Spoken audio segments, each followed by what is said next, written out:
বন্ধুরা, খাসির মাংস নিয়ে এসেছি। আজকে রান্না করবো। এখানে পেঁয়াজ টমেটো কেটে রেখেছি আর মশলাটা ভালো করে ম্যারিনেট করে রেখেছি খাসির মাংসটাকে। তো এটাতে টেস্ট অনেক বেশি ভালো আসে আগে থেকে যদি মশলা দিয়ে ম্যারিনেট করে রাখা হয়। এখানে আলু দিয়ে দিয়েছি ভাজার জন্য। আজকে মাংস রান্না করব। কারা কারা খাসির মাংস খেতে ভালোবাসো অবশ্যই একটু কমেন্ট করে জানিও।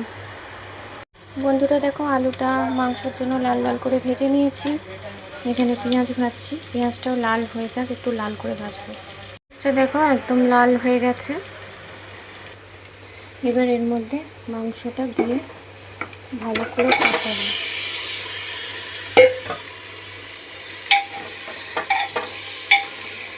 এটাকে কিন্তু একদম জল দেবো না, কষিয়ে কষিয়ে বানাবো।